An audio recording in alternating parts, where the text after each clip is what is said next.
नमस्कार साथियों, मैं मनीष भारती संस्कृति आईएएस प्लेटफॉर्म पर आप सभी का स्वागत करता हूं। साथियों, आज जिस मुद्दे पर हम चर्चा करने वाले हैं वह असम से है और असम से आता हुआ यह मुद्दा जो है बेहद संवेदनशील है। हम सबको इस पर ध्यान देना चाहिए। मुख्यमंत्री जी के द्वारा कहा जा रहा है कि एक नए विधेयक को लाने की बात की जा रही है। उसमें कहा जा रहा है कि असम में बाहरी लोगों को अब सरकारी नौकरी नहीं मिलेगा। बाहरी लोग कहने का तात्पर्य है कि असम के बाहर के जितने भी लोग हैं, दूसरे राज्य के रहने वाले लोग हैं, और इसके लिए अलग से डोमिसाइल पॉलिसी लाने की बात की जा रही है ताकि बाहरी लोगों को नौकरी लेने से रोका जा सके। हर जगह देखेंगे यह चीजें चर्चा में रखा गया है कि गवर्नमेंट जॉब में अब उनको बाहरी लोगों को लाभ ना दिया जाए। सरकारी नौकरियों से लेकर एक डोमिसाइल पॉलिसी लाने पर विचार कर रही है सरकार। ये जो नई डोमिसाइल पॉलिसी होने वाली है, इसके अंतर्गत राज्य की जो सरकारी नौकरियों में उन्हें ही दिया जाएगा मौका जो जन्म से असम के निवासी होंगे। यानी कि जन्म से असम का निवासी होना अनिवार्य कर दिया गया है। बाहर के लोगों को सरकारी नौकरी नहीं दिया जाएगा। नई डोमिसाइल पॉलिसी क्यों लाई जा रही है, यह सबसे महत्वपूर्ण है। अब देखिए, इसके पीछे कहा जा रहा है कि वहां पर जो है जनसांख्यिकी में बदलाव तेजी से देखा जा रहा है। कहा जा रहा है कि कई डिस्ट्रिक्ट ऐसे हैं जहां पर जनसंख्या में भारी फेरबदल देखने को मिला है। अब देखिए, मुस्लिम आबादी को जो लेकर के कहा जा रहा है, उसमें कहा जा रहा है कि हर 10 वर्ष में यह 30% की रफ्तार से मुस्लिम आबादी बढ़ रही है। और वहां के मुख्यमंत्री हेमंत बिस्वा शर्मा का यहां तक कहना है कि कई डिस्ट्रिक्ट इस वजह से हमने खो दिए हैं, वहां पर निर्जातीय संघर्ष जो है वह तेज हो गया है। हिंदू आबादी जो है हर 10 वर्ष में 16% से बढ़ता हुआ नजर आ रहा है। ऐसे में अगर आप बताया जा रहा है कि 2041 तक असम जो राज्य है वह मुस्लिम बहुल राज्य बन जाएगा। यानी कि हिंदू वहां पर जो है अल्पसंख्यक बन जाएंगे, मुस्लिम जो है बहुसंख्यक बन जाएंगे। 11 जिलों में मुस्लिम अब हिंदुओं से ज्यादा हो चुके हैं, ये अभी की हालत है। हाल ही में सरकार को पता चला था कि 33 में से करीब 11 जिलों में 2011 के मुकाबला मुस्लिमों की संख्या हिंदुओं से ज्यादा हो गई है।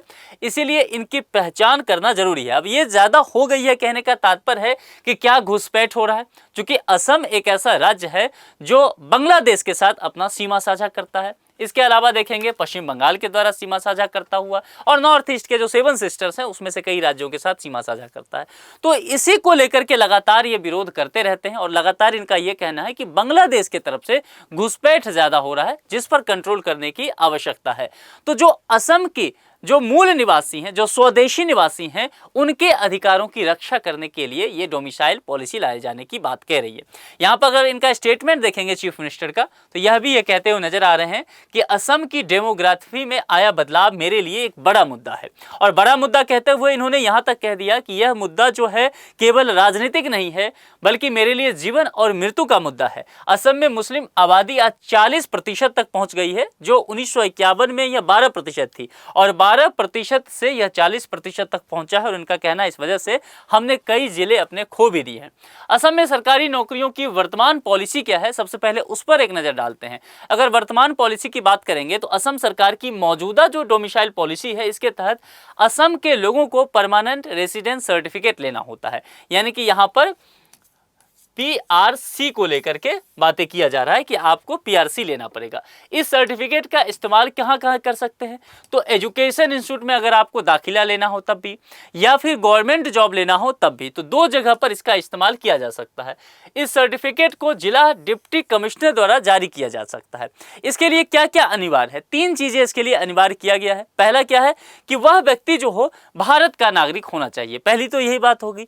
दूसरी क्या है, पेरेंट्स या ग्रैंड पेरेंट्स जो हैं असम में 50 साल से अधिक समय तक परमानेंट रेसिडेंस रहे हों।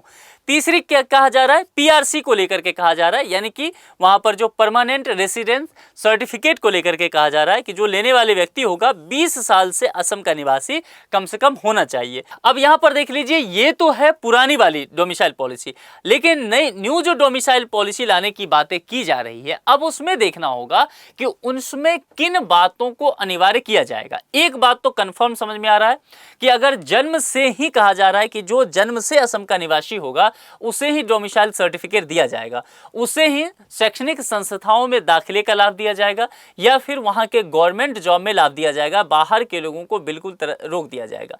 अब देखिए, दो तीन बातों को लेकर के ये चीजें आगे बढ़ेगा। एक, जहां पर आप कह रहे हैं निर्जातीय संघर्ष को लेकर के कहा आपने आबादी और जनसांख्यिकी की बात कही, लेकिन यह भी देखना होगा कि जिस तरह से संविधान का अनुच्छेद 19 ये कहता है, नागरिकों को आजादी देता है कि वह कहीं जा सकते हैं, रह सकते हैं, वहां पर रोजगार कर सकते हैं, तो क्या असम सरकार अगर ऐसा करती है तो बाहर के लोगों, जो देश के नागरिक बाकी राज्यों के हैं, उनके अधिकार का हनन होगा, फंडामेंटल राइट्स का।